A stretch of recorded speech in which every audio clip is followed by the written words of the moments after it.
अगले 4 दिन देश की सियासत को हिलाकर रख देने वाले होंगे। सबसे बड़े पॉलिटिकल थ्रिलर का एपिसेंटर नई दिल्ली का यही इलाका बना हुआ है। सोचिए, एक दिन के अंदर लोकसभा और राज्यसभा के कुल मिलाकर 78 सांसदों को निलंबित किया गया। इसी सत्र में अब तक विपक्ष के 92 सांसदों को सस्पेंड किया जा चुका है। अब सवाल है कि इससे आगे क्या होगा। इसी नई दिल्ली में इंडिया अलायंस की अगली बैठक कल होने जा रही है। बीजेपी ने भी अपने सांसदों को बुला लिया है। इस बीच खबर आई कि अरविंद केजरीवाल को ईडी ने दोबारा समन भेज दिया है। देश में इतने बड़े बड़े सियासी घटनाक्रमों के बीच आप सोच रहे होंगे कि प्रधानमंत्री नरेंद्र मोदी क्या कर रहे हैं। नरेंद्र मोदी काशी में इत्मीनान से बैठकर बात कर रहे हैं। आज नरेंद्र मोदी की एक एक तस्वीर को आपको गौर से देखना चाहिए। इसमें आपको एक नया प्रयोग और 2024 के लिए 400 सीटों वाला योग दिखाई देगा। नरेंद्र मोदी और उनके विरोधियों में क्या फर्क है, यह रिपोर्ट आपको बताएगी। नरेंद्र मोदी को फार्मूला मिल गया। 80 में 80 सीट जीत की पक्की गारंटी वाला। आप हमेशा मेरे साथ खड़े रहते हैं, मेरे संकल्पों को सशक्त करते हैं। आइए एक बार दोनों हाथ उठाकर फिर से बोला, नमः पार्वती पते हर हर महादेव। बहुत बहुत बधाई। हर जगह चर्चा है, नरेंद्र मोदी इस बार यूपी की सभी 80 सीटें जीत लेंगे। विपक्षी इंडी गठबंधन का बोरिया बिस्तर बांध देंगे। उनका खाता भी खुलना मुश्किल कर देंगे। मगर करेंगे कैसे? वो क्या फार्मूला है, उसे जानने से पहले मोदी और चंदा देवी के बीच की बातचीत को समझिए। चंदा देवी जी, आपकी पढ़ाई क्या हुई है? Sir inter pass. तो आप इतना बढ़िया भाषण करती हैं। जी सर। तो कभी चुनाव लड़ी हो क्या? नहीं सर। तो लड़ोगी? नहीं सर, ये सर आपसे हम इंस्पायर होते हैं सर। आप जो प्रयास करते हैं सर, हम उनसे अपना कदम मिलाकर चलते हैं। इस वजह से जो हम आज हासिल कर पाए हैं सर, ये हमारा सौभाग्य है।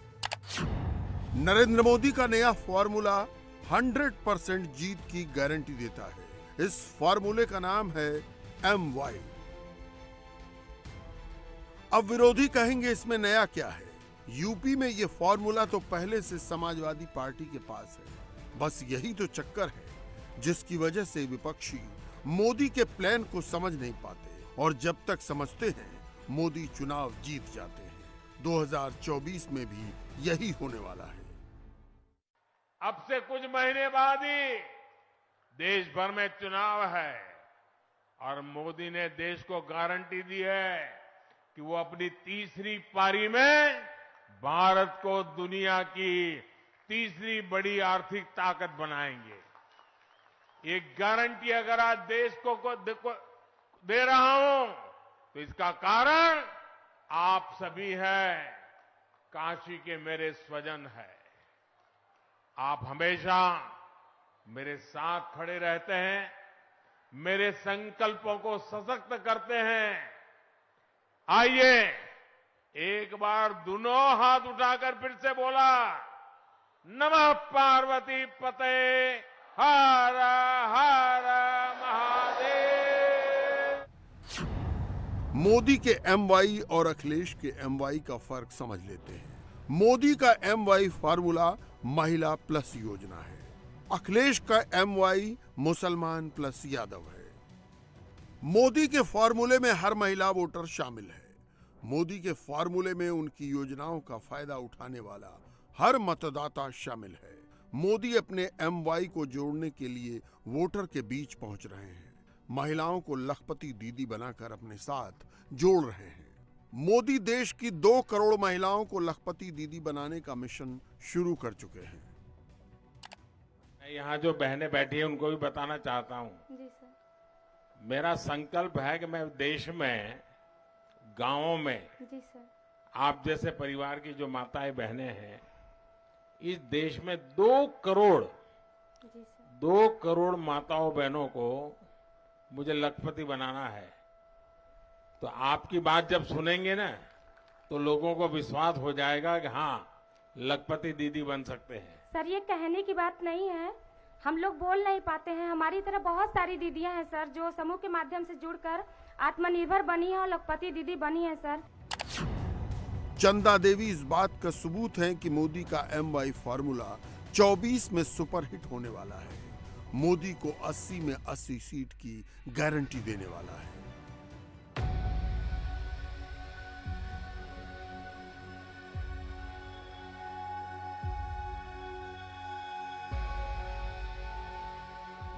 लिहाजा जब भारत संकल्प यात्रा के लाभार्थियों से मिलने के बाद मोदी मंच पर पहुंचे तो फिर उन्होंने चंदा देवी का नाम लिया।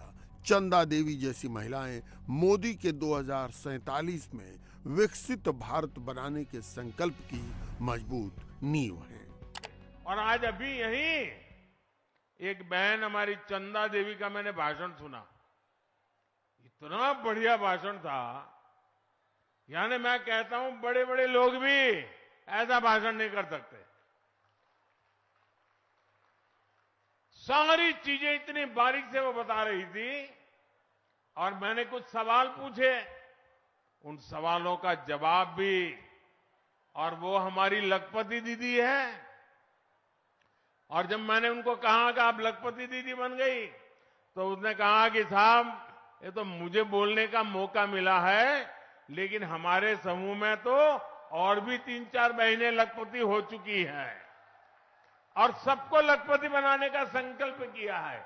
यानी इस संकल्प यात्रा से मुझे और मेरे सभी साथियों को समाज के भीतर कैसी शक्ति पड़ी हुई है, एक से बढ़कर एक सामर्थ्यवान हमारी माताएं, बहनें, बेटियां, बच्चे कितने सामर्थ्य से भरे हुए हैं।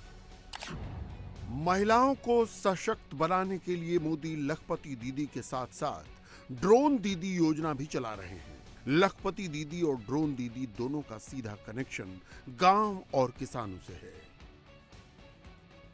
इस छोटी बच्ची के साथ मोदी और योगी की ये तस्वीर बहुत बड़ा मैसेज गांव गरीब के घर घर पहुंचाने वाली है कि मोदी योगी को सिर्फ उनके वर्तमान की नहीं भविष्य की भी चिंता है।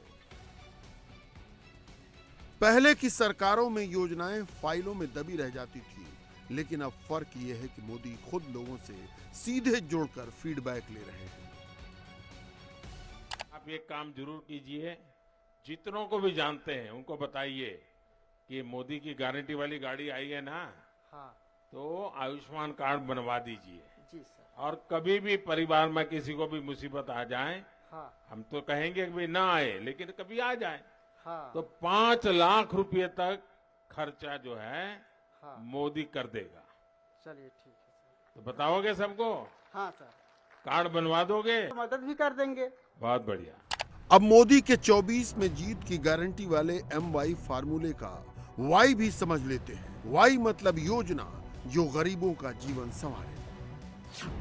इनमें आयुष्मान भारत, PM गरीब कल्याण योजना, PM आवास योजना, PM उज्ज्वला योजना, PM विश्वकर्मा योजना, PM किसान सम्मान निधि, नल से जल योजना, उजाला योजना, मुद्रा लोन योजना, ऐसी दर्जनों योजनाएं चल रही हैं।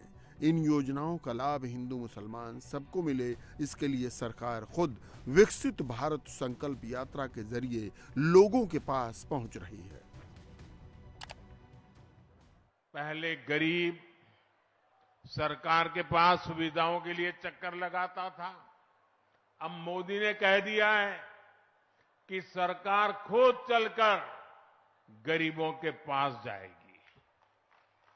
और इसलिए मोदी की गारंटी वाली गाड़ी एकदम सुपरहिट हो गई है। काशी में भी हजारों नए लाभार्थी सरकारी योजनाओं से जुड़े हैं जो पहले वंचित थे। किसी को आयुष्मान कार्ड मिला है, किसी को मुफ्त राशन वाला कार्ड मिला है, किसी को पक्के आवास की गारंटी मिली है, किसी को नल से जल का कनेक्शन मिला है, किसी को मुफ्त गैस कनेक्शन मिला है। हमारी कोशिश है कि कोई भी लाभार्थी वंचित ना रहे, सबको उसका हक मिले। और इस अभियान से सबसे बड़ी चीज जो लोगों को मिली है वो है विश्वास। जिन्हें योजनाओं का लाभ मिला है उन्हें ये विश्वास मिला है कि उनका जीवन अब और बेहतर होगा।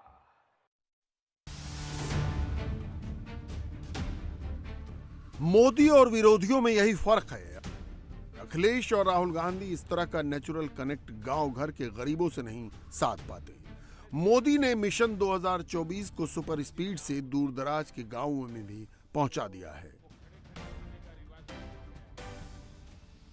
जबकि अखिलेश और राहुल गांधी जैसे मोदी विरोधी अभी गठबंधन की शर्तों पर ही अटके हुए हैं। कल जो बैठक है उसमें तो रहेंगे हम लोग, और हमें उम्मीद है देश के सभी नेता मिलकर के और खासकर इंडिया गठबंधन के जितने भी साथी हैं निर्णय लेंगे और आने वाले समय में भारतीय जनता पार्टी को कैसे हटाएं उस पर विचार जरूर होगा। मध्य प्रदेश की बात खत्म हो गई और विधानसभा के चुनाव भी खत्म हो गए। अब ये जो बात चलेगी वो है 2024 के चुनाव को लेकर के। एनडीए हारे, इंडिया जीते, उसकी रणनीति में पीडीए कहीं न कहीं रहेगा। हमारी रणनीति पीडीए है, पीडीए ही एनडीए को हराएगा, पीडीए एनडीए को हरा करके इंडिया को जिताएगा। अब सोचिए, जो विरोधी एक दूसरे को सीटों की गारंटी नहीं दे पा रहे, कौन कितनी सीट पर लड़ेगा उसकी गारंटी पर जनता कैसे भरोसा करेगी। मोदी का पलड़ा इसलिए भी भारी है क्योंकि वो गारंटी वाली गाड़ी पूरे देश में घुमा रहे हैं। देश के गरीबों को, देश की माताओं बहनों को, देश के नौजवानों को, देश के किसानों को मोदी की गारंटी है। यूपी में अब तक की सबसे बड़ी जीत 1977 में जनता पार्टी ने दर्ज की थी। तब उनका कई दलों से गठबंधन था। 1984 की इंदिरा लहर में कांग्रेस ने 85 में 83 सीटें जीती थी। तब उत्तराखंड नहीं बना था। 2014 में बीजेपी ने 80 में 71 सीटों पर जीत दर्ज की थी। क्या मोदी योगी की डबल इंजन सरकार इस बार सभी पुराने रिकॉर्ड ध्वस्त कर देगी? देश में चर्चा तो यही है। काशी में मोदी ने इसका ट्रेलर भी दिखा दिया है। आज देश में विकास की रफ्तार क्या है, इसकी झलक आपको अकेला बनारस ही दिखा देता है। बनारस में रोजगार और व्यापार कारोबार एक नई तेजी पकड़ चुका है। पहले एयरपोर्ट पर पहुंचते ही चिंता होने लगती थी कि शहर तक कैसे पहुंचेंगे। टूटी सड़कें, हर और अव्यवस्था, यही बनारस की पहचान थी। अब बनारस का मतलब है आस्था के साथ आधुनिक सुविधाएं। अब बनारस का मतलब है स्वच्छता और बदलाव। अब इस पिक्चर को पूरा समझने के लिए मोदी के तर्कश में और क्या क्या है जो 2024 में विरोधियों को मैदान में उतरने से पहले ही मूर्छित कर देगा। सबसे बड़ा अस्त्र राम मंदिर है, काशी विश्वनाथ कॉरिडोर है, मथुरा में कृष्ण जन्मभूमि का विकास है, और सबसे बड़ी बात सनातन का बुलंद इकबाल है। यूपी में सनातनी वोट 80% है, जबकि मुस्लिम वोट 20% के आसपास है। काशी में काशी विश्वनाथ कॉरिडोर बनने के बाद 13 करोड़ सनातनी दर्शन को आ चुके हैं। अयोध्या में उद्घाटन से पहले ही सभी होटल बुक हो चुके हैं। मतलब अगर 24 में 50% सनातनी वोट भी मोदी को मिला तो विरोधी पहले ही रेस से बाहर हो जाएंगे। इसीलिए मोदी बार बार कांग्रेस के उस कालखंड की याद दिला रहे हैं जब देश पर औरंगजेब और बाबर वाली सोच हावी थी। भाइयों और बहनों, गुलामी के कालखंड में जिन अत्याचारियों ने भारत को कमजोर करने का प्रयास किया, उन्होंने सबसे पहले हमारे प्रतीकों को ही निशाना बनाया था। आजादी के बाद इन सांस्कृतिक प्रतीकों का पुनर्निर्माण आवश्यक था। अगर हम अपनी सांस्कृतिक पहचान को सम्मान देते तो देश के भीतर एकजुटता और आत्मसम्मान का भाव मजबूत होता। लेकिन दुर्भाग्य से ऐसा हुआ नहीं।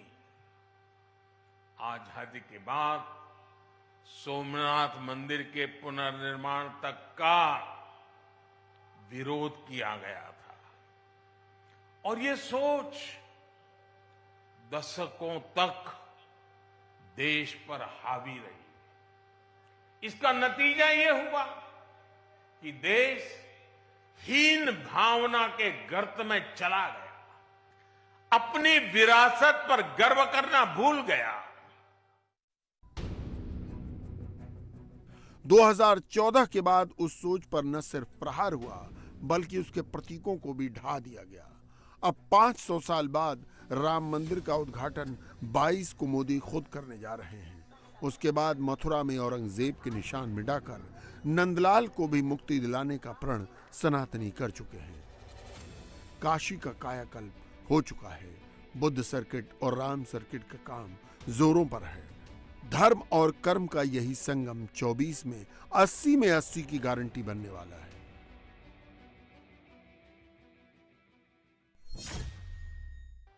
लेकिन भाई और बहनों, आजादी के 7 दशक बाद आज समय का चक्र एक बार फिर घुमा है।